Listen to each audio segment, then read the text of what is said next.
Greetings, fellow moviegoers, and welcome to Movie Central, the place to talk about movies, TV shows based on movies, toys based on movies, games based on movies, and rides based on movies. I'm your host, Mr. CCS, and this is my pet gorilla, George. Let's talk about the time Pixar had a downward spiral of weakness. After the release of Toy Story 3, Pixar had the tendency to release either really good movies or downright disposable ones.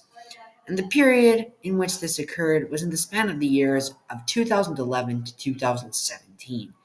All of the movies released here were either really good or downright disposable. I already brought up Cars 2 and expressed how I felt that film was very underrated. But today, we're going to talk about a film that didn't even feel like Pixar and used the parent company as a crutch, yet somehow got so much attention from audiences and critics. It's time to find out what I think of the 2012 film Brave. Merida, voiced by Kelly MacDonald, the impetuous but courageous daughter of Scottish King Fergus, voiced by Billy Connolly, and Queen Eleanor, voiced by Emma Thompson, is a skilled archer who wants to carve out her own path in life.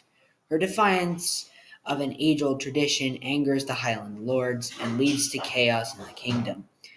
Merida seeks help from an eccentric witch, voiced by Julie Walters, who grants her an ill-fated wish.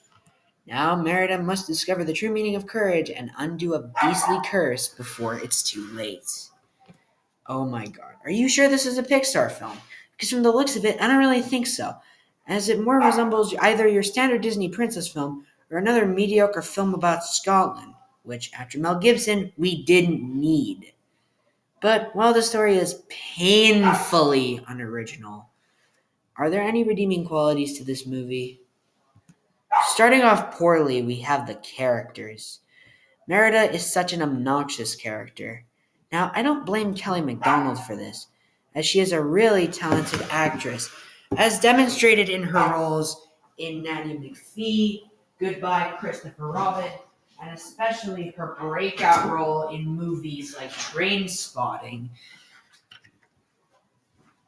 I, as a matter of fact, blame the direction this movie was taken and the writing. The trailers made Merida seem like a fearless individual hunting down a demonic bear, but here she's a whiny, narcissistic, and downright evil brat. She hires a witch to cast a spell on her mother because she doesn't want to be a traditional part of the royal family. What are her consequences? Her mother turns into a bear and she could die. So that changes her whole personality? Oh god, give me a break. The point is, she sucks and could have been better. Eleanor isn't that much better when she's in her human form, because her bear form is actually funny, and it does make for one of the best scenes in this hour-and-a-half schlock. Her human form does give us the Odin from Thor treatment, making her try to discipline her daughter, but I just don't care about their relationship. Mother and daughter relationships in film take a long time to make. Heck, even Tangled from 2011 did this better, but maybe that's because Mother Gothel is an actually interesting villain, but I digress.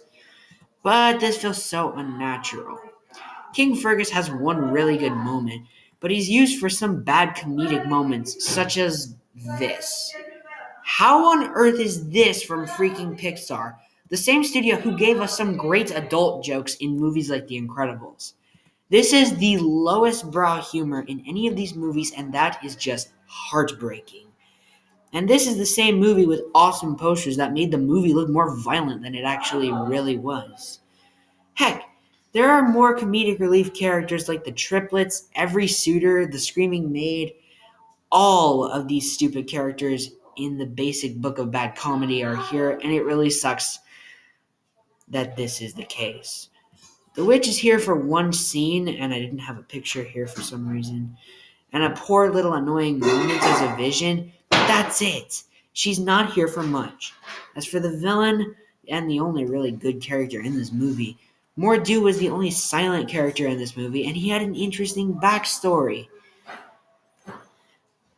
And the short film, The Legend of Mordew, dives into this more, and I give props to the writers on this one, but they should have also used the same kind of talent for all the other characters in this film.